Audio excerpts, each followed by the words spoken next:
Welcome back. Wrist Check Podcast. Episode 39. We're in the thick of things now. Yes, sir. Not bad. If you're watching, if you're listening, my name is Perry. And I am Rashawn. And we make up 2/3 of Wrist Check Podcast. Ben is not with us today again. He was supposed to be here tonight, but his flight got delayed 2 hours. He's on his way back to New York City from Texas. Yes. Hanging out with a good friend of ours, Frank William, the tattoo artist. Shout out to Frank. Ben is living a different kind of lifestyle these days. He flies just to get tatted. So definitely a man of luxury and leisure. Yeah. WCP is treating us very good. I haven't gotten that memo yet. Word's not out over here. Yes. We've got two special guests this evening. We've got some friends of ours from Worn and Wound / Wind Up Watch Shop / Wind Up Watch Fair. Mm-hmm. Yes. We have Blake Malin. What's up? And Zach Weiss. How's it going? Welcome, guys. Thanks for having us. Thanks for having us. Glad to have you. And congrats on 39 episodes. I know, it's crazy. Thank you. It's crazy. Just a tad more episodes than my age. It's really putting things into perspective for me. So before we get started with tonight, we've got to have our honorary wrist check. Yes. And such is tradition, the man who never repeats a watch is going to kick us off. And I recognize something on your wrist again.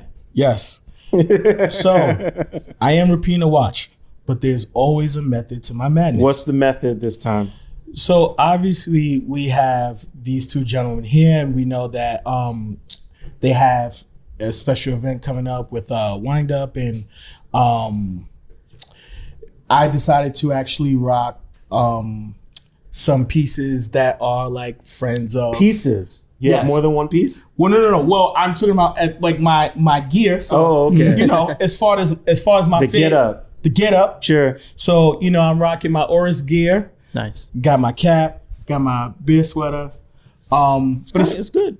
It's a little contradictory because I'm actually wearing a Studio Underdog. Nice. So shout out to Richard. That wasn't planned well, VJ. I apologize. No, but very contradictory. But you know, I love to show love to everyone. Of course. Being that I do own over 40, 50 watches. Mm-hmm. So everybody gets some love from me. Richard and I have been speaking via DM. He's a one-man army, Studio Underdog, does the marketing, design, etc. I think he's speaking up at Wind Up Watch Fair. Is that correct? Yeah, he's going to be on a panel. That's awesome. The British Invasion panel, yeah. The British, I love that. Yes. So that's really where this kind of stems from. Cool. It's an homage to, you know, a really good friend of the pod. Who just released a new watch there too. I think for auction, they did the pumpkin doll. Yes. To the bicompact, which is pretty cool. So one of two. One was given to an 11-year-old girl who actually inspired the timepiece. That's awesome. That's cool. And then the other one is up for auction. The proceeds will then go to, you know, children in need and hunger and etc. So it's to kind of like kind of contribute to child hunger. So what I love about Richard and the Studio Underdog and what they do is, you know, very similar to Oris, and that's why it's the method to my madness. You know, everything that they release, or at least for those limited edition pieces, they have some kind of initiative behind it. Sure. The piece that I'm wearing here, the eggplant, actually is to further research in testicular health. Oh, cool. So That's dope. a little bit of a it makes a lot more sense now when you explain it that way compared to like when we first thought the dial actually wrinkled. Yes. I'm not gonna go into that. Well, that was so I asked Richard about that. And he was like, "No, it was a joke, so don't worry about it if you felt like you were misled." So backstory, we were so amped when we heard this. It was like an April Fool's joke. And I was like, oh, the skin, it's the dial. Yeah, like it's crazy. everybody. But even if you look at some Joke's on us. publications, everyone shared that it was made of eggplant skin. So the joke was on us. That's the beauty That's of his awesome. brand, though. He has he injects his humor. Yes. Yeah. Well, didn't Moser actually make a watch out of cheese? They have, I believe. Really? Yeah. Yeah, some sort of hardened cheese. Yeah. I don't know. That's It was Swiss encased cheese, in the Mad something or Watch. resin or something like that. Yeah. Mm. That's hilarious. Yeah. So anything's possible. Sure. There still could be Yeah. the eggplant skin watch. Yeah. That's hilarious. Okay. Zach, to my right, has got a really, really special piece. Excuse me. Very, very special. There we go. That's kind of a shtick that we do. But I'm a big fan of this timepiece. What do you have here on the wrist? So I'm wearing the Louis Erard X Alon Silberstein regulator that came out, I guess, last year. I don't know. Time is twisting around. But Yeah. I've been a longtime fan of Alon Silberstein. I'm trying to pinpoint where I learned about or when I learned about his work. And I think it was when I was a kid because I've been into watches since for a very long time. I used to go to watch stores with my dad. And I feel like Oh, yeah? at Kenjo, which was once upon a time 57th Street, I feel like I used to see Alon Silberstein's there. Anyway, it's like somebody I've been very aware of for a long time. And then Louis Erard started doing collaborations with him, but I missed out on a few of them. Just wasn't right place, right time. Then this one came up with the new case, this 40 millimeter titanium case. The case is fire. Yeah, it's a crazy case, and I love titanium. And yeah, this one I just didn't want to miss out on. So day of bought it. Beautiful. And I love it. I actually didn't expect to even like it as much as I do. It's a very comfortable watch on top of being really interesting, great conversation starter. Yeah, it's like a special piece. Well, it's also Very, it's just a lot of fun, too, Yeah. right? This is the first time I've actually seen this in person, which is why I got so excited. Yeah. I'd only ever seen this on social media, Yeah. and I've been dying to see one. Very few. There's 178 in this. Crazy. I was gonna say Yeah. Yeah. It's a very like Zach Weiss watch. Okay, Like, so you gotta know Zach. yeah, well, it's Okay. just like, you know, artist in college, all that kind of stuff. We Yeah. go way back or whatever, but also just, you know, working with Zach, and you guys know the limited editions we put out, and some of them are kind of wild. Like some of the ideas Zach comes out with are even wilder than that. You know, Okay. what actually ends up coming out. So like something kind of funky like this, it just fits, I feel like, your Appreciate that. approach pretty well. The fire Suitably piece. weird. Yeah. Super weird. yeah. Yeah. Blake, what do you got for us? I am wearing the Baltic by Compax limited edition we did with the salmon dial. Nice. This came out just at the beginning of the pandemic in March of 2020. And it's a special watch because, you know, we got to do it with Etienne at Baltic, who's kind of become a friend at this point. We've been working with them forever. And it's one of those watches that one of the limited editions that people kind of know about. And, you know, they're trading for above retail, all that kind of stuff. But I think they're really significant to us because we launched this like a week or two after lockdown started. Wow. And we had no idea what was going to happen. Yeah. Like we could have sold none. Yeah. And we sold through all of them in like 45 minutes. Wow. And it was kind of like, okay, we can figure this out. Yeah. And like, it was, you know, it was just, it was really gratifying to know that the community wanted to support us in that way. It was reassuring that we had a business that was going to hopefully make it through Yeah. once in a lifetime pandemic. And so, yeah, it's like super special in that way. There's a 3-hand version that we also have, which my sister wears. So, yeah, this is just a special watch that like reminds me a lot of like a very special moment in the business. That's awesome. Yeah. That's tight, man. Yeah. I'm wearing a digital watch. Oh wow. Yeah, I'm wearing a Casio A1000. Yes. So I'm laughing because I never pictured myself an influencer. And I don't want to do like a plug, but I guess I kind of have to. So this is a watch that Rag & Bone collaborated with Casio for their 20th anniversary. And they contacted me and asked me if they could send me a watch. Wow. And like a true watch nerd, I'll never turn down a watch. No, you can't. You can't. But I really, really actually like this piece. They did 2 colorways. I had a choice. I chose to go with like the black. It's got like the Indiglow, which is really cool.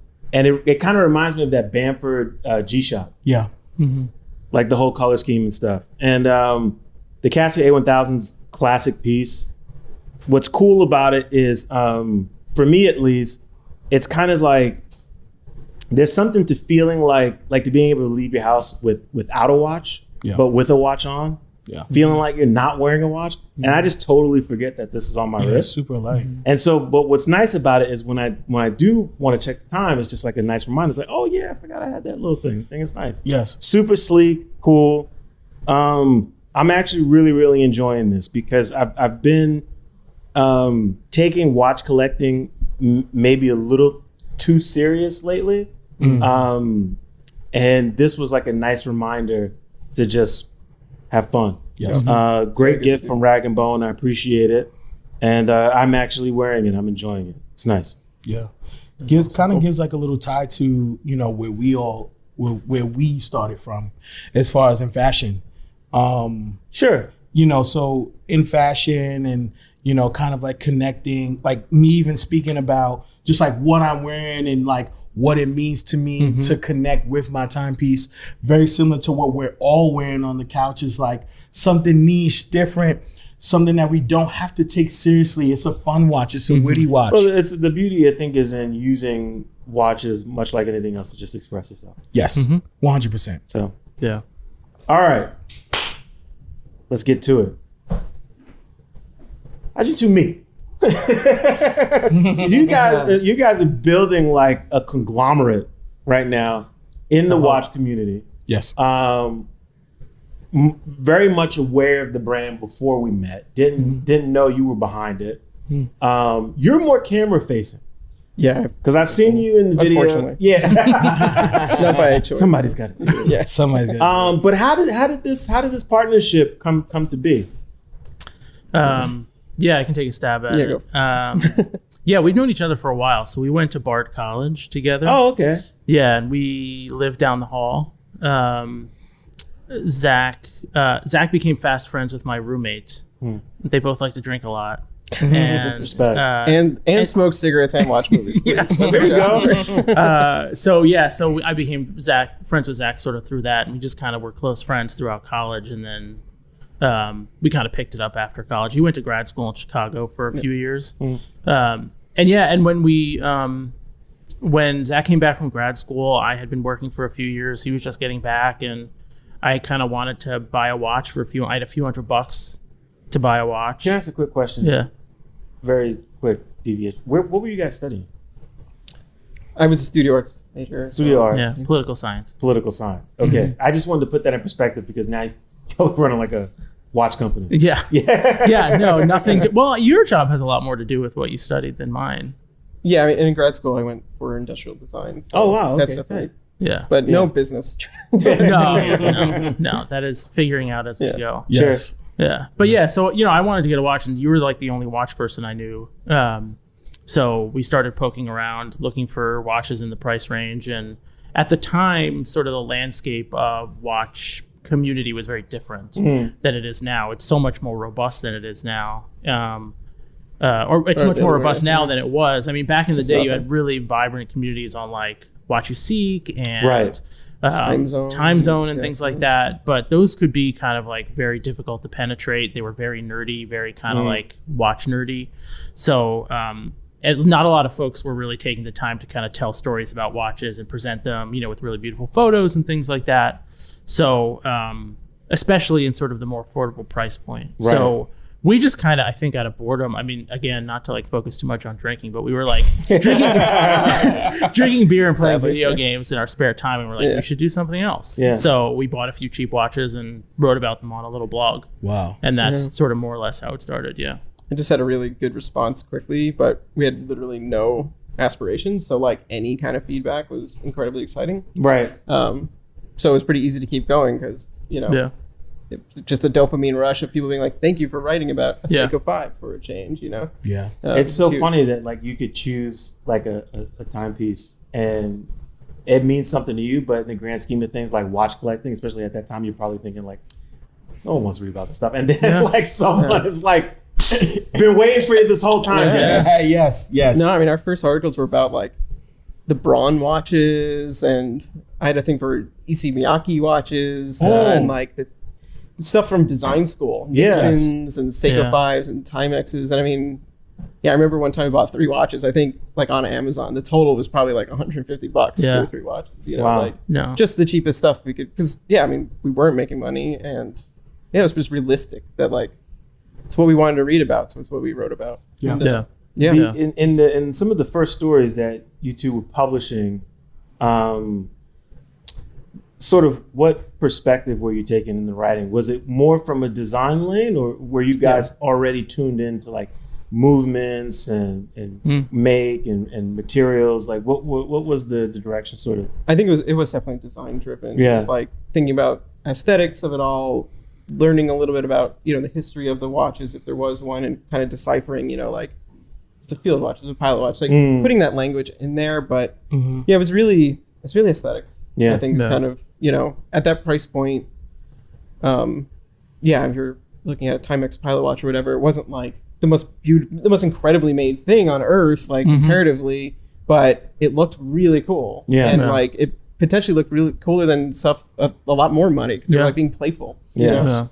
Yeah. So yeah, I mean, that was definitely, I'd say, the entry. I mean, do you remember the watch you got, which is actually ties into our event? Yeah. No, it was a Soviet. I bought a quartz Soviet watch. A quartz Soviet? A quartz Soviet. Quartz TSOVET. Okay. Yeah. So they're still around and they're doing really cool stuff, and they're actually going to be at Wind Up, which will have happened by the time it's awesome. published. Yeah, for the first time, which is for the first time. It's kind of coming full circle. I got to talk to them when Yeah. when they get there. Wow. But yeah, I think like another big thing for the site at the beginning was, and I don't know if you remember this, Zach, but I feel like we both talked a lot about how, again, because Instagram wasn't a thing, and like sort of the professionalized photos weren't a thing. Like everyone now is like this amazing photographer, right? And back then that is not the case. Everyone. So it's like if you wanted to buy like that cool Timex or that cool Seiko online, like you were stuck with like Amazon photos or like grainy photos from a forum. Very true. So for us, we were like, we want to take the really nice photos from every angle, so you like felt like you were holding the watch. So that was a big piece of it for us too. Was just like providing that experience for watches that you don't typically get detailed coverage. Although totally embarrassed by the photos. Of course. Back then now. We leave them up, of course. You gotta but start it's like- somewhere. Yeah. Well, luckily, it had bought myself like a digital SLR for documenting work in school. Okay. That was like a thing I invested in before I went to grad school, and so like I just had the camera and like enough. I screwed around with it enough to be semi-competent. That was about it. You know. You had a question? Go ahead. No, I was gonna say, I think you guys' origin story is very similar to ours, because when we started, I mean, you know, and we say this all the time, like we work really hard for you guys. We put out a lot of content that, you know, even right now, like speaking the future in the past, and some of those few episodes that we recorded, like we do like probably 2, 3, 4 consecutive episodes, and they wouldn't come out weeks at a time. And we look at it, and I know for myself, I would cringe and be like, oh my God, no one's gonna watch this. Like, what the? Like, I can't believe I said that. Like, and when episode 1 came out and things like that, of course, like, you know, everybody's like, oh, you know, tweak the camera, the audio, the this, the that. And obviously, you know, them not knowing that, like, we record so much that it's like, it's coming, guys. It gets better. But in that, we still had such a positive outcome of people saying like, this is what's needed in the industry. And it's very similar to you guys, like, wow, this is very refreshing. We need this. Thank you guys. Yeah, and I think that's super motivating. Like just that little bit of feedback you get early on. Oh, for sure. Like it can be the world, you know, especially because like, as you guys know, down the line when you start getting more feedback, it's the negative stuff that bubbles up and that you get focused on. So like just remembering that in the early days, like how positive it could be, you know, because at that point, the people who are finding you were the real nerds. I mean, these are like serious supporters. Yes, definitely. Like sure. you're bringing something new to the table, and they're like, listen, I'm right here with you. I get it. Yeah, and it's the best way to also figure out what you're trying to do. Like we just made content. We didn't know what we were doing. So like just continuing to make content and figure out as you go, like that's what we did. And for sure. Yeah. So obviously you two meet in college. There's like an aha moment, right? Because like any time when you're around people, a crowd, a community, and you find someone that's like here with you, there we are. You get together, you link up, right? But when was it that each of you knew that watches were your thing? Before you met one another, how did that happen? Well, I don't think that ever happened for me. Really? Like in the sense that I don't think going into it, watches were my thing. Like I think working on a project that I cared about with people I like was a thing for me. Like Zach was the watch guy, and you always have been. Zach's always been the watch guy. Could you say maybe in the process of building something, you fell in love with it? Yeah, like for me, for sure. Like the thing I love about Worn and Wound is building something and working with cool people and doing new things. So, and I love watches, but like, and we could talk about this all day, but like, it's a very rare person who can love watches 8 hours a day, 12 hours a day. Zach's can I tell you, you're sitting right next to him. No, it's just like we it's tough. So Zach has always been the watch guy for sure. Yeah, no, I grew up with an interest in watches because my dad is a watch collector, certainly.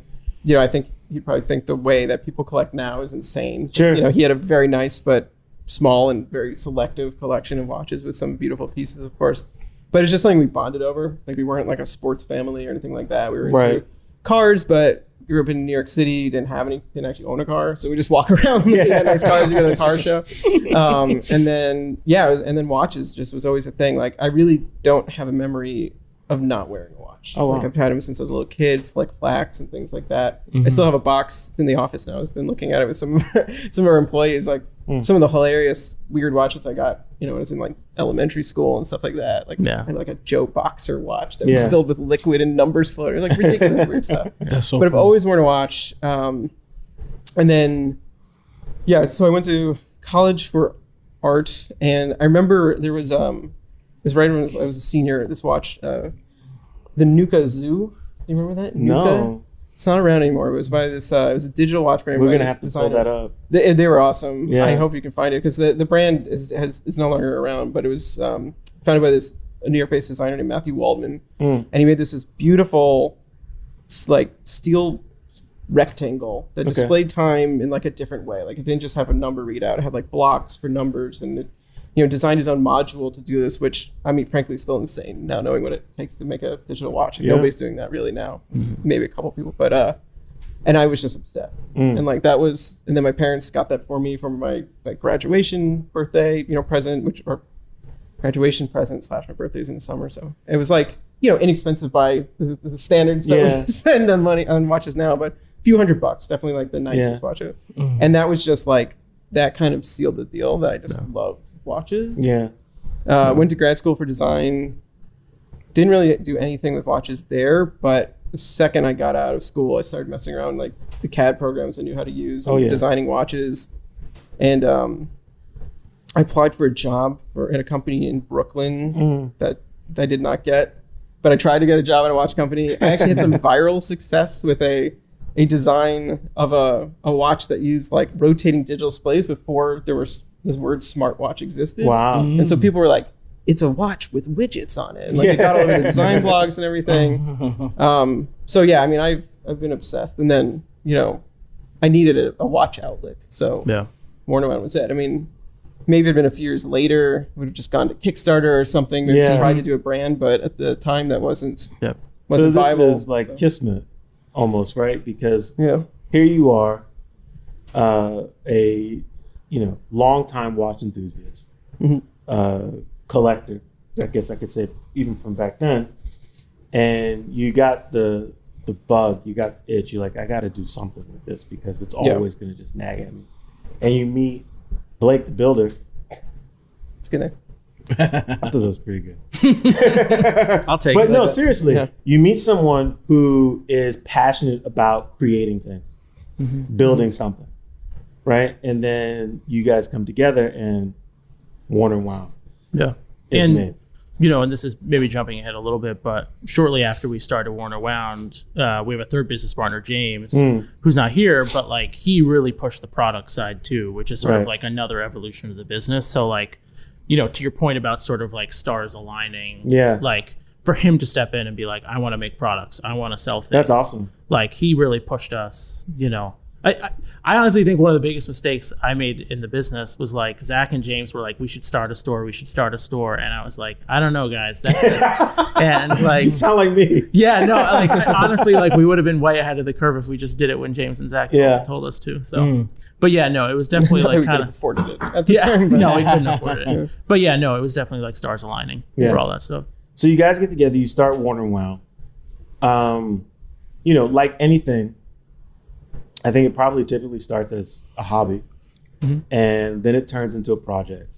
At what was the point where you realized, okay, this is serious? Like, we're gonna file an LLC, we're gonna incorporate ourselves, we're gonna start a business. Yeah.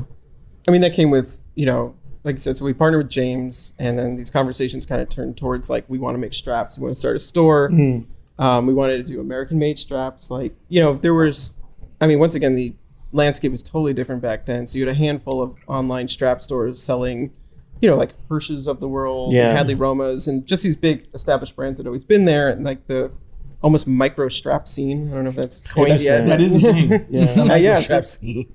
And like no one was using Horween leather and stuff like that. So we were, you know, into fashion to some extent, boots and things, and like, or like, no one's bringing that into watches. Who were your contemporaries at this time? Hodinky and a blog to watch, but they never got into the commerce. So so I was taking very long lunch breaks at work and going up to the fashion district and talking to manufacturers and, you know, I mean, just starting that process, which was painful. I mean, I didn't speak their language really, and some of them were not at all friendly. I mean, these are people like doing like runs of, you know, $1 million plus runs for giant brands. We're like, we want to make like 50 watch straps, and they have to be really, really exact. Like, That's funny. But yeah, you know, it was slow and painful at first, but it started, and I also was just not enjoying my day job anyway. So like once there was like money coming in and a thing, I was like, I am ready to dive into this. Zach was the first. Yeah. He ran out of his day job as fast as possible. I do have to ask, and this is off watches. I'm gonna use my fashion eye. I'm gonna see if I still have it. Okay. Because we're talking about fashion now. I'm gonna assume that you guys are wearing J. Crew. Some piece of J. Crew.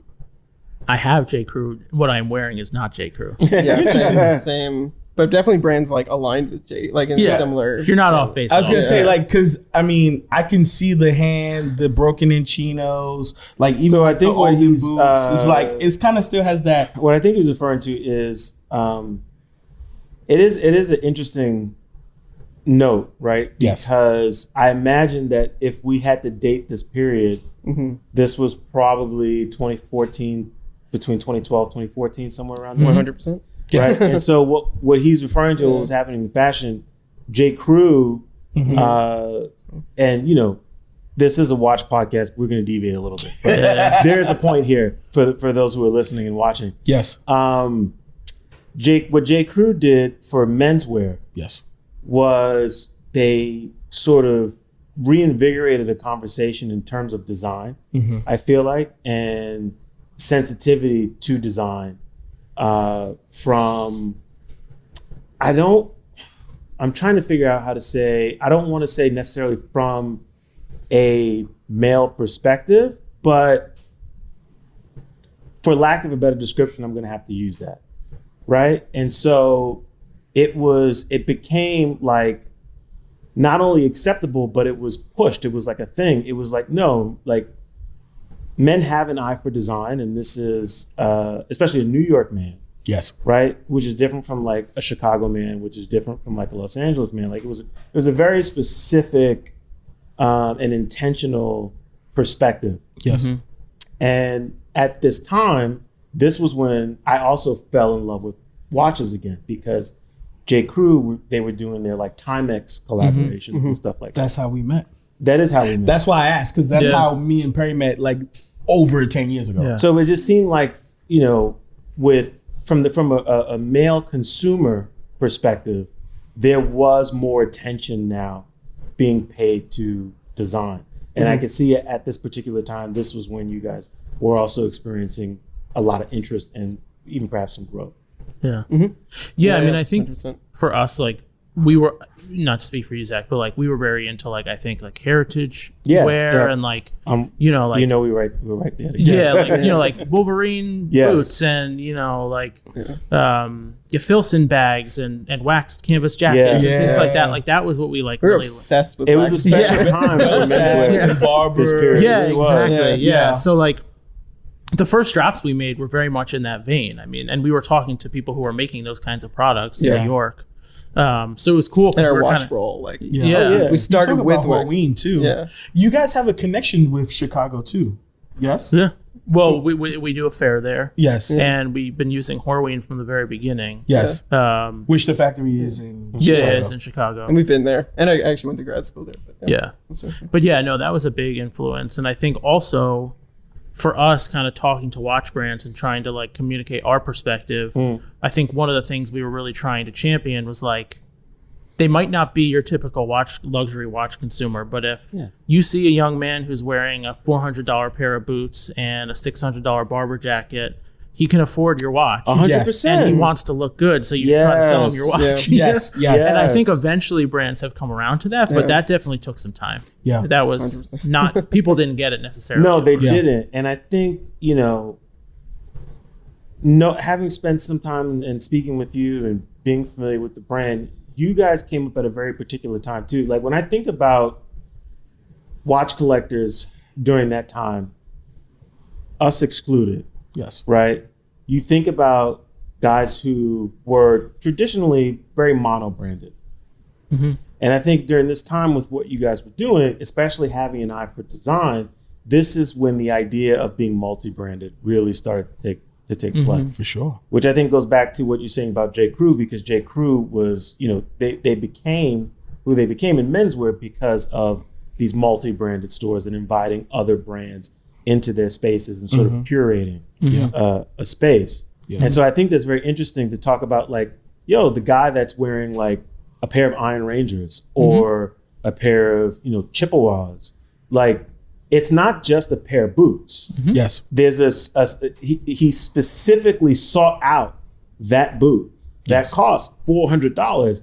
And it's not just because of the price, but the assumed quality, the story, the heritage, and the design. Yes. And I see you guys sort of in that space having the same conversation at that time. I don't want to drag this, but I do want to give a shout out to Mark Cho, because I feel like he's a gentleman that kind of like figured it out and like tied the whole thing together. And I went to the Armory maybe about a few weeks ago, where he's like auctioning off his watch collection. And I mean, he's very meticulous in, the hand of tailors, the influence of fashion. I think he's very studious. And we talk about it all the time when we speak so highly of like Ralph Lauren and kind of like what he's championed and pioneered and kind of like influenced on others. When he's auctioning off his timepieces and his entire collection, you look at these things and you're like, wow, like you have so many different ranges and taste levels that like it's almost like art. It's like, just like throwing something against the wall and it sticks. It's very impressive. Yeah. Well, the growth of platforms like yours, Yes. and then when you consider your contemporaries, this to me is sort of like the birth of like the multi-branded watch customer. Yes. Right? Where it's like acceptable. It's like you had you guys who were like, if at most you didn't know anything about watches, you knew Rolex. And you knew, all right, there were guys who just collected Rolexes. Maybe you knew guys who just collected Patek. And that was kind of where it ended. And the conversations that you were developing at that time in the space was all these incredible brands, Seiko, Hamilton, etc. Like, look at what these brands that you've never even heard of are doing. American brands, Swiss brands, Yes. Asian brands, Yes. And I think also like there was definitely an element for us of like we couldn't afford those higher end watches. Sure. And I think there was like a little bit of a chip on our shoulders about like, yeah, but you don't know sin. Oh, yeah. Like you don't know about Be in that. the know. Yes, Yeah. you have to be in the know. Yeah, and I think like I think we should give him credit. Like Ilya Riven, who's like an early 100%. employee at Warner Wound, who was our first full time employee, and really was like almost like another partner. And he since has moved on. He's actually at Grand Seiko doing awesome stuff. But Oh wow. he was like a style forum guy. Yeah. He was like the watch nerd of style for us, and I think really drove us to kind of like see the parallels. Like he was into the brands that no one else had heard of. Like he had the Aldens, but he also had the like custom boots you bought from a run on Style Forum because the guy was in Japan and he made like you know what I mean, like yes, yes, yes. And like no, I think for us it was very much like a function of what we could afford, but also just well, fuck you, sins are cool too. You know what I mean? Like it was kind of where we were. I remember very distinctly we were so we were early like Red Bar members. I guess Red Bar went back even further, but we used to go and there'd be like 4 people there. You just chill with Adam at the bar, basically. Oh, I love that. And it was Shout out to Adam. Yeah, shout out to Adam. That was a huge part of our growth early on too. Just an in-person community to hang out with. And at some point, somebody just said to us like, "There isn't a good watch under 5K," and we're like, "That's the line in the sand." Yeah. So like 5K is going to be for a time being like, we're going to prove that wrong every day. You know. Yeah. Maybe stubbornly so. Even the watches on our wrist, like I mean, these are not high price points. You're talking about. Well, like, no. I mean, under 5K though. Yes, definitely 5K. I mean, like, but this is like $500, and like you can't get this. This is like one of 50. Yeah. You know, people actually love this piece, and like you don't see it on the secondary market. Like people are actually loving, appreciating, they're keeping it. The fact that like you guys like. You look at like what Baltic is doing, like their watches are trading. Baltic is a really great brand. Yes, amazing, really and like their watches are like trading way over. Yeah. You know, you take Karuno and there's so many other brands. Like they kind of start out at that sub, whatever, and then just like exponentially shoot the roof because people actually do love and appreciate them, and they can't get their hands on them, and they will pay anything for them. For sure, yeah. So. You start Warren Well. Zach convinces you to open a store. Obviously, you're having a great time because now you get to put whatever you want in your store.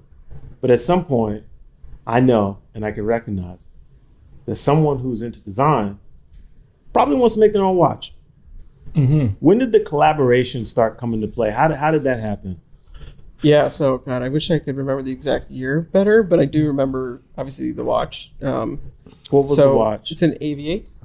Say that one more time. AV8. AV8. AV8 is AV8. Yes, Yeah. very familiar with AV8. Yes. So the AV8's part of a larger group of brands called Dartmouth Group, and the guy who is at the top of that, or he's part of the family I think that owns that, Vishal, just was always like he loved what Warner Mountain was, and he just really wanted to be involved, and went the extra step of engaging us in that way and making an offer to like, guys, you design it and I'll make it. Awesome. And it's like, of course we'll do that. That sounds amazing. And Wow. and like it just played around. Basically made a watch that had like a bunch of military watch references all at once, thrown into one thing, and it was fun. And we did 50 or 100 of the first one. It was a small run.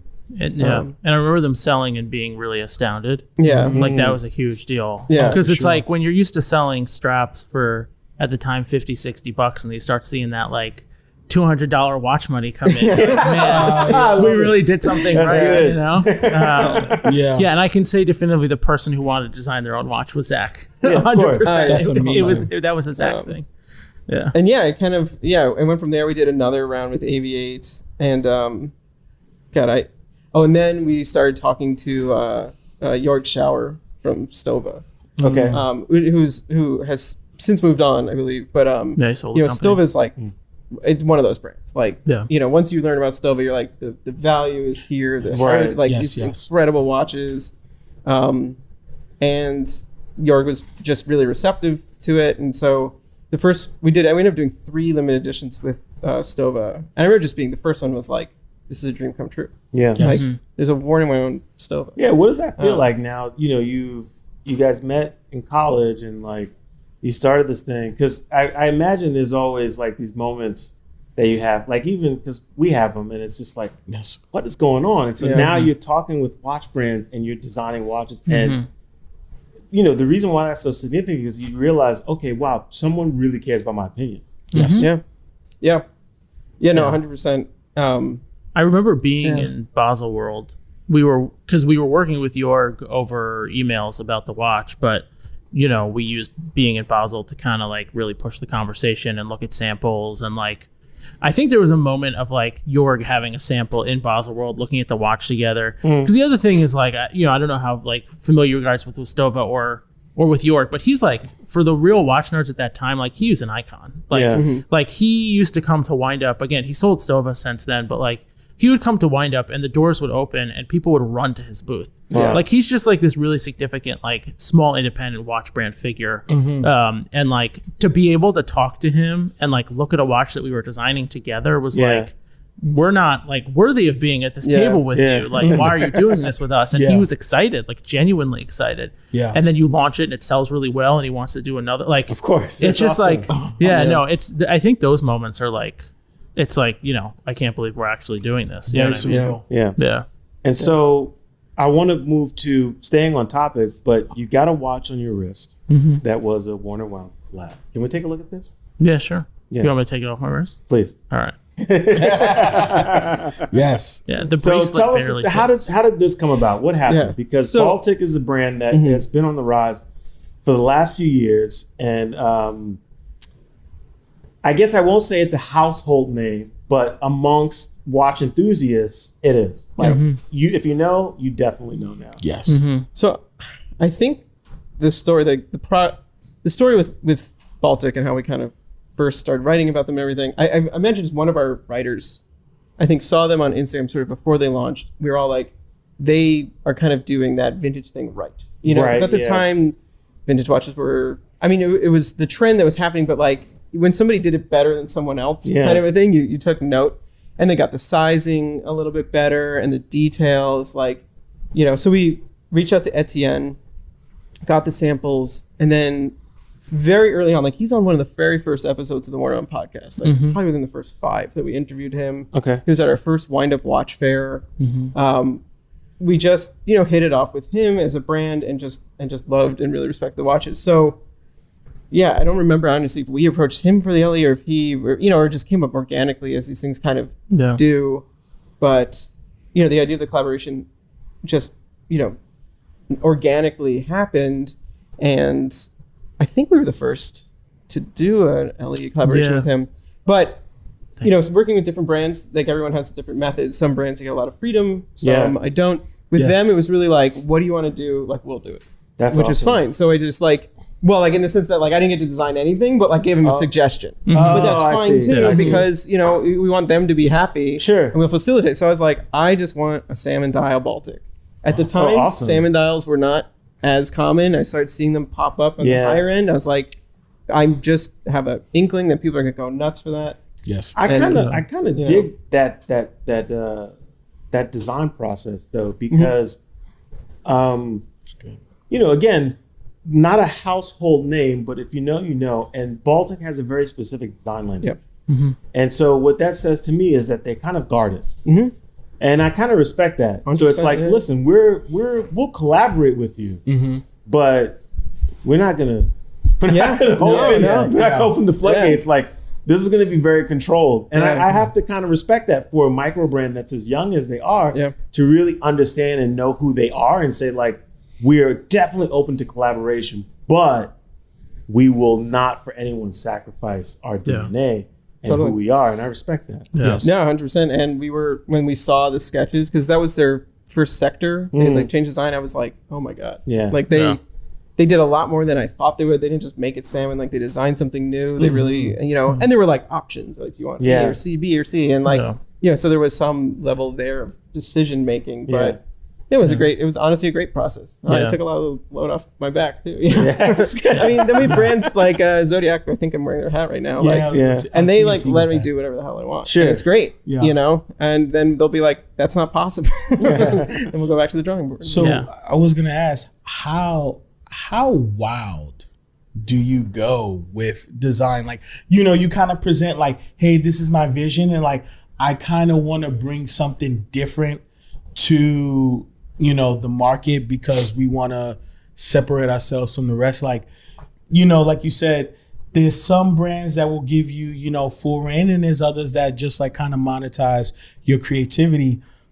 how wild do you kind of like start? Like, do you just go for the gusto from the beginning? These days, I do. Pretty much.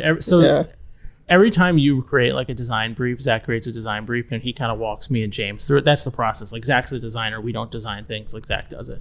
There's always at least one version that makes us both very uncomfortable. Like, in terms of like, I don't know if you should suggest that to the brand. That's good. Like, they're not going to want to do it, or like if they say yes, do we really want to do it? Yes. So like it There's gets usually wild. something that like I have to be like, okay, now hold on. Like, it's gonna take. I definitely. It's not getting made, but I'm not going to refer to the brand either. But I definitely designed a watch that involved taking off and putting back on another direction if you want to use it slightly differently. Okay. And I remember explaining that to James and Blake on the phone, and they were both being like very quiet. This is not it. But I mean, like, you know, we're working on a limited edition now that's going to come out next year that, like, as far as I know, is doing things that I haven't seen another watch do, and like the Swiss folks are like not happy with us. Really? Like, Oh, wow. they don't like I mean, like they don't like getting pushed sometimes into doing certain things. I and, can see that. But it's all fun. But it's just like manufacturing really crazy things is hard. Yeah. You know? Well, it's funny that you say that because, you know, obviously, you know, we're in a space where, you know, we talked about it off camera, just like things are a little bit like political, and not to, you know, kind of ruffle any feathers, but like when you get to the point where you're like, I don't know if these guys are going to like this. Like, are you guys, you know, because we kind of move as like unapologetically, like what we give to the community is very unapologetic. It is our truth. And we hope that everybody loves and accepts what we do. Is that more because you guys are in a space now where, you know, you aren't a startup anymore. You're a household name, you know. Do you find yourself having to kind of conform to the politics, or do you kind of step outside of the box? Like, what's that like? I mean, there's always going to be like relationship management and politicking in that sense. But I would say with the limited editions, like our approach has kind of become like, if when you release it, everyone loves it, you did the wrong thing. Like our most successful project was the Zodiac. The Zodiac we did, the Super Seawolf we did with the speckled bezel and the grid dial. Yeah, I remember that one. That was great. Like that was when we released that. Like we were like, some people are gonna love this, some people are gonna hate it. Oh no, and that's people what ended hated up that happening. watch. Yeah, No, they did. I loved it. I thought it was great. Yeah. It reminded me of the '80s. It was just like super duper retro. Yeah. Everything about it I thought was great. And Zodiac to me is such a cool brand to do that with because of the heritage and the history. Yeah. And it's just like to take them. It working with the Zodiac, I imagine, feels like almost working with like, in some ways, like working with a Rolex, right? Only because I say like they're what they've accomplished and what they've achieved in history of watchmaking is like solidified, right? Like first commercially offered dive watch. Just like they put their flag down, and for a brand that has that kind of history, you know, that claim to allow you to like, let's just go, feels really nice, because traditionally most brands in that space would be like, we do what we do and that's what we do and that's it. And they're totally not like that. Yeah, they're appreciably not conservative. Like the team on the US side, at least that we deal with regularly, like TJ and Ryan and now Mike Pearson as well, who's been around for a while. Like they want to make a brand that stands out, but pays respect to the heritage, but also shows that they're not stuck in it. Yeah, you know, that they're willing to do new things. And, you know, I think that's something that we sometimes provide, or through LEs, like give them a little moment to be like, look, we can push a little bit further, even if this is maybe not something we'd ever make 10,000 of or something. Like, you know, give them that moment, and that's good for them. But yeah, I mean, like they're not too guarded, which is really great. I think they're really excellent brand because they have every reason to be guarded. Like they actually have that historically, and that's just not the way that they do things, and I really admire. And it's a lesson I think a lot of brands could take. Yeah, you know, so, yeah. That's why I said what I know. Yes. Oh, sorry. I guess it's okay. The name that shall remain nameless from now on. Yes. So what I love about this watch, in addition to the design, is that I love that you have it on the Comfort bracelet. Yeah. Because that's one of my favorite bracelets. Yeah, no, I'm like a super bracelet guy. Same. Like I have most of my watches on bracelets at any given time, and we started carrying Forstner maybe a year ago. Wow. And so like one of the perks of like carrying the stuff is you have access to Sure. whatever you want all the time. It's in the warehouse, which is right next door. So like, yeah, I have like tons of these. I have a ton of their bracelets on all my watches. It's nice because I wear mines on my Speedy. Yeah. Because I'm one of those. I feel like I have to. Everything has to be like period specific. Yeah. But it's good. It's cool to see it on that watch because now I realize, man, this bracelet actually has a little. It's more nimble than I thought it was. Like you can put it with like other pieces because it looks really good. Thanks. Yeah. From far away, I just thought it was like a Milanese bracelet. I didn't realize it was a comfort bracelet. Yeah. No, the quality of their stuff is really great, and I just really think is. that it like the watch, like it straddles the line between kind of sporty, but then also really elegant and wearable. So it kind of like it fits the personality of this watch really well. I think. For sure. We were just shooting some new versions of the. I honestly don't even know what the difference was, but I was like, "What watch I put this on?" And because it's got the retractable lug, I had my Grand Seiko SPGA 375 sitting there with the 19mm lug. I was like, "I'll put it on there," and like it worked really well. That was such a cool look on the really faceted Zeratsu case. Totally unexpected. Yeah. I might have to make get that another one. Yeah. Nice. And that was good. I have the one with the horned sort of Yeah, I love the what do you call that it? one's Drop great, lug. too. I was having like the straight flat drop It's lug nice. look. Like I love that. It's yeah, nice. It's really nice. yeah. Thank you. So you go from Worn and Wound Up Watch Shop, and someone in the crew has this crazy idea to start a watch fair. What the hell happened, guys? Biggest mistake of our lives. We I'll just jump in. Yeah, dude. We were doing, we had made a habit of kind of going to like men's wear. I call them men's wear, but I know they had sort of like both men's, women's, and like home goods and stuff, but like pop-up flea, like kind of just like more interesting like fashion pop-up shops and things like that. To that conversation before, like Michael Williams behind that big name, and obviously that heritage wear. And like we would go to those and we would just like choose to be there, and those are the kind of events we wanted to go to. And then we would go to watch events and they were horrible, generally speaking. Yes. Like just incredibly stuffy, felt very out of place. Like I've never felt comfortable in those rooms. Even to this day, I feel very uncomfortable, generally speaking. So for us, like we were just going to all these watch events, and then we would go to Pop-Up Flea, and we were doing Pop-Up Flea too. Like we were going with the straps. And we were in a cab ride home, and we were just like, we had talked about it, and then we were just like, we have to do this. Yeah. Like, we just have to do this for watches. It's going to work. People are going to have a good time. It's the kind of event we want to go to. Yes. So we just kind of like, just told ourselves we had to do it more or less. And then, we did the first one in 2015. Where did it take place?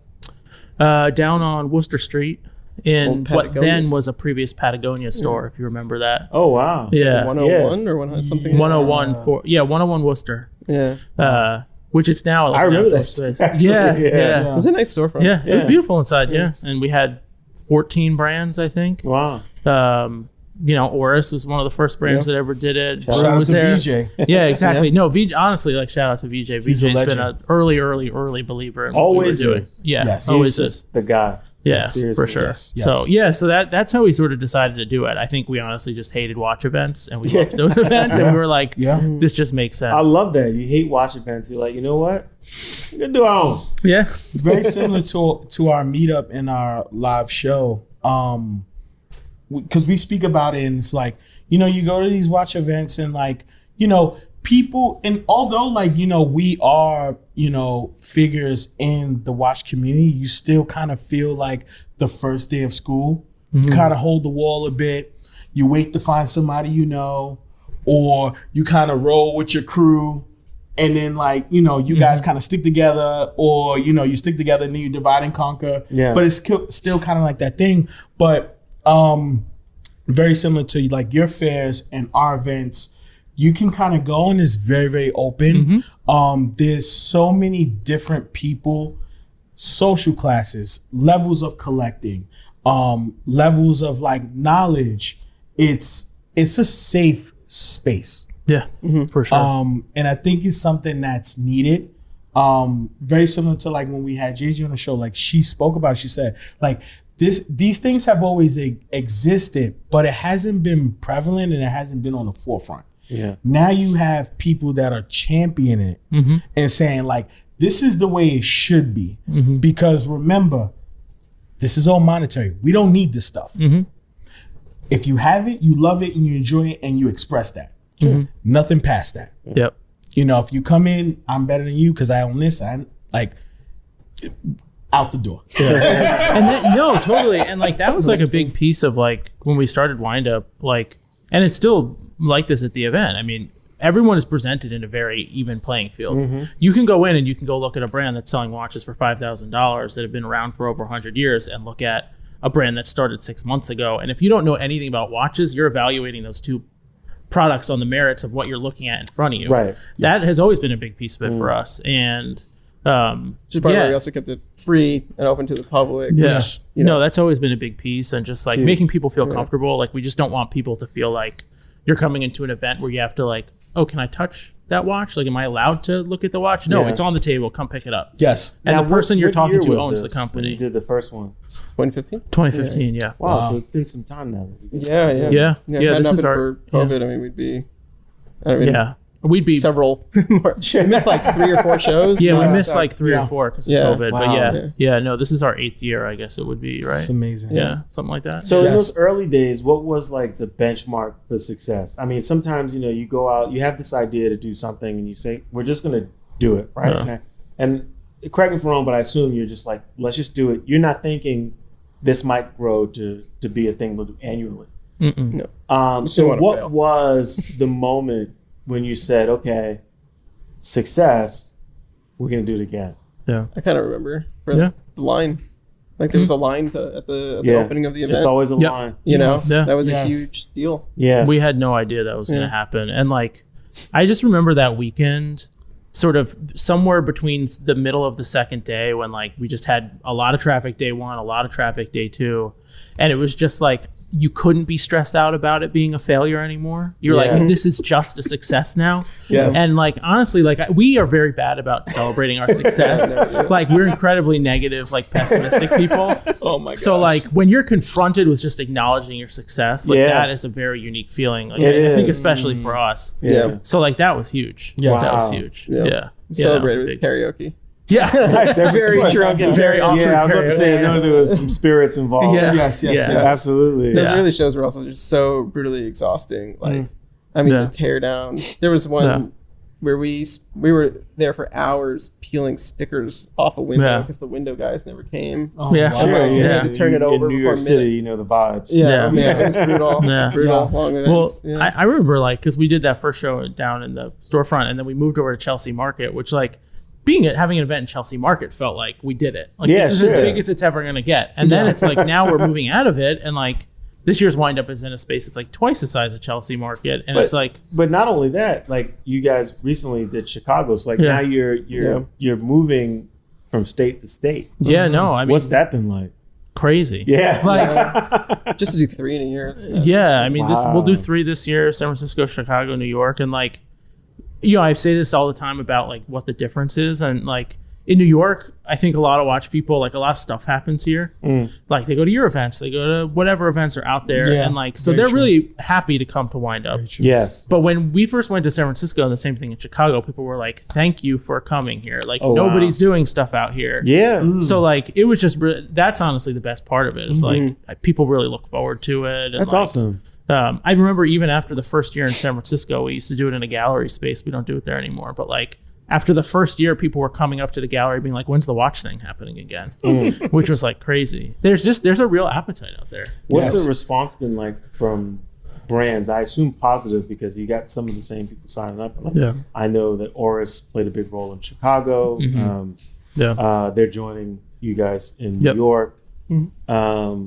How are brands feeling from every tier? Like, Yeah. you know, Oris is, to us at least, we view them as, you know, like they're an incredible brand. And Yeah. I know you guys are hosting micro brands too, and Yeah. upstarts. So what's that like? Yeah, I mean, since the beginning, I think our focus has always been like we never really, or not never, but when we started, we weren't really trying to do it to make it profitable. It was really just about creating like the right watch event. So Yeah. we've always really tried to just make sure brands and visitors have a good time. Yes. So honestly, like we've had very few brands walk away from the event not having a good time and Awesome. not getting out of it what they want. I think in the watch world, I think it's kind of unique in that it's both a sales and a marketing event, which is sort of different for a lot of the bigger brands. So there are transactions happening. Oh yeah, yeah, you can buy. awesome. Yeah, it's a big sales event. So that's actually pretty unique because at a lot of these other events that are much larger, there aren't transactions. No. Yeah, no, we've always wanted to make it a sales event. I mean, it's not obligatory. Some brands don't, but for the most part, they do. Okay. And like, they sell a lot of watches. I mean, course, the numbers some of these brands do over the weekend is crazy. Right, Yes. I know brands are basing their release cycles around the event to get like the Really? most out of the launch of their watches. I mean, I don't even know how many are going to be like 10, 12 at least a dozen Yeah. watches How many are coming out. are you selling tickets? How people just show up? They just show up. How are you? I'm assuming you're keeping track somehow. Yeah. How many people on average? Like, what are you seeing in terms of turnout? Yeah. We do sort of like rudimentary door clicking. It's kind of hard to track because it's a lot of people, but like, the New York Flex. Yeah. No big deal. We'd have thousands of people a day. Yeah. I mean, Awesome. like, it's kind of hard to count specifically, but yeah, thousands of people a day. Yes. I think like, and again, it's one of those things where it's like, as long as the event is full and you're getting the right kind of people who are like really interested in watches or they want to learn about watches for the first time, like who are really engaging, like, Yes. we get enough, you know what I mean? Like of people. Chelsea Market kind of got to the point where it was uncomfortably packed at times. Yes. For us, like it just got too busy. So that's why we're really excited to be in this new space. It's a great problem to have. Yeah, It's no, growing. it's kind of wild. But yeah, brands have a good time. I mean, for really small independent brands who are maybe just starting, it's really exciting to see them come and get that in-person feedback for the first time. That exposure is huge. Huge. I mean, not all of them, but like we have brands say like this totally changed what I'm doing with my brand, or reaffirmed what I was doing with my brand, or whatever the case may be. There's also media too. Yeah. So there's some features in there. Yeah. No, it's great for brands because they also get a lot of exposure from the press. So obviously, when this episode airs, Wind Up Watch Fair in New York will have passed. But speaking about what you've prepared for this event, what do you anticipate happening? What makes this one in New York that people are about to witness special? I'm a little like on the outside of Wind Up at this point because we got Blake's always managed this is your time to shine. So this is finally I'm getting my moment. Put the light on. Yeah, please, thank Single you. light. You can zoom in on me, please. I mean, this is just Wind Up elevated. Yes. So it's the same event, free and open to the public. You're going to get sort of up close and personal with all different kinds of brands and the people behind the brands. Yeah. There's not going to be kind of like partitions and things separating you from the products you want to check out. But we have way more brands than we've ever had. So this will have 65 brands. The most we ever had was like 35. And what days is this running through? October 21st to the 23rd. To the 23rd. Yeah. And we have more lead sponsors than we've ever had, which just kind of means brands with like an elevated presence. Yeah. We're going to have panels, which your colleague is on. So just for those of you watching and listening, there's a panel taking place at Wind Up Watch Fair. Yep. And Ben, Yes. our co-host, who's not here this evening because he's on his way back from Texas after getting a tattoo, will be on a panel with Kathleen, who's a dear friend of ours from Red Bar. Yep. I was poking the bear. I think Lee is on this panel too. Lee is on the panel, I believe. On this one too, right? Lee from Brodinky. Yes, Brodinky. Yeah, so he's a friend of the pod as well. Yeah. So this is gonna be fun. It's gonna kick it off. I think it's that gonna be the right panel to kick off the event for Awesome. sure. Yeah, it'll be exciting. a great time. But yeah, I think it's gonna be a blast, and this is a big year for us, and it'll be what it's gonna be, and we'll figure out what comes from it in future years. That's always kind of how we approached it. Yes, absolutely. It's I think our most like full featured, concurrent panels with events. It feels like, big. It's sure. I mean, we're utilizing this in Chelsea Market. We just did not have the space to do this, but this was always kind of what we wanted to get it to. So it's very exciting. Yeah, and in all honesty, like we're trying to make a little bit of noise with this event and kind of flex a little bit. Our relationships, the number of brands we work with, what we're capable of pulling off, right? What the staff that we've brought on are capable of pulling off. Just that this is the biggest show in the U.S. No big deal. We just want people to. When we had spoke before, and you guys were talking about Chicago, I felt that you guys were like we're here and we're like gonna leave a footprint. And now coming into, wind up in New York City, it's like, oh yeah, the big dogs are here. Yeah. Like we okay, we Well, did it, but we feels doing momentous. it. Yeah, it's very momentous. It really yes. does. That's great. Yeah, On Chicago multiple was levels. big, but this is like, Yeah. No, and it's like, you talk about like moments, and like it's the idea that we're sitting here talking about this event that Zach and I talked about in a cab. I know it's crazy, 2014. man, how that happens. Yes. Like that's nuts. Yes. You know what I Sure. mean? Yes. Like that's crazy. Yes. So Yeah. that's incredibly gratifying, and I appreciate you guys saying that. Of course. Yeah. sure. Yeah. It's the 100%. truth, man. Yeah. Yeah. Well, I'm excited for one. I can't wait to attend. I'll be there and just witness Wind Up in all its glory. Are you guys ready to get hounded by people, by fans? Is that a thing? Yeah. Of course. Oh man. Yes. It's so funny when someone's like, you're Rashawn, or someone to hear me speak, because we do have a lot of people that listen. Yeah. Yeah. So there was a recognize gentleman who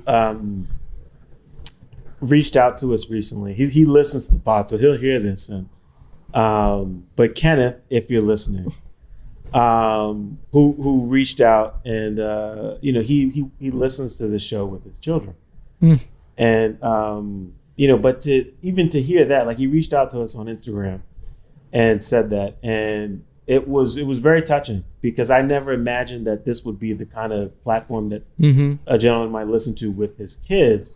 Yes. And to think about where you guys are, and to look at, us as sort of like continuing that path and that legacy, and some of the groundwork that you guys have laid down for people pursuing this. It feels good. That is incredibly rewarding, that someone would actually take the time out to not only listen and pay attention to you, but to acknowledge you in public. And so, am I ready for it? I'm going to have to be ready for it. I don't know. From your mouth to, Yes. But I'm definitely game. And I know that this is going to be an incredible event, and it's going to be super successful. And just happy to be in attendance. Yeah.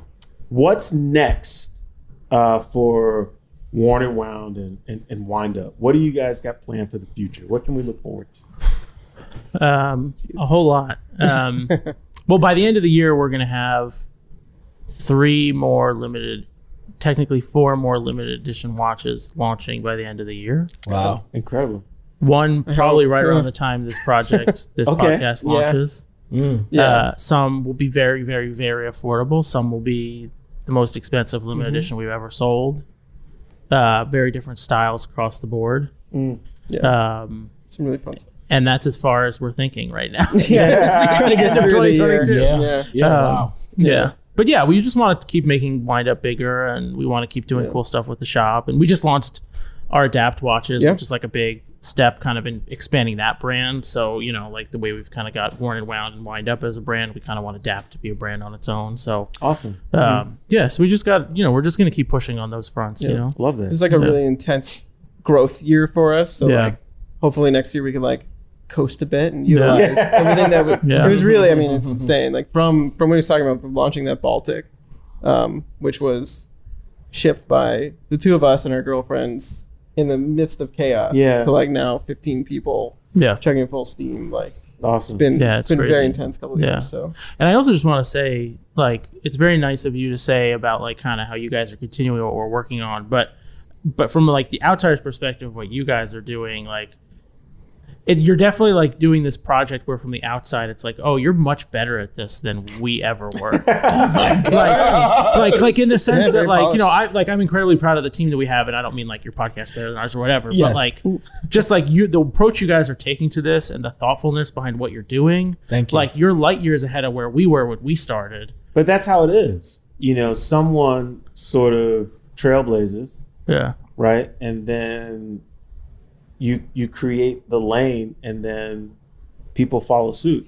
Somewhere there was, the first guy over the hill. That's not y'all, because that guy gets shot. So whoever was before, like Ben Clymer, R.I.P. Yeah. But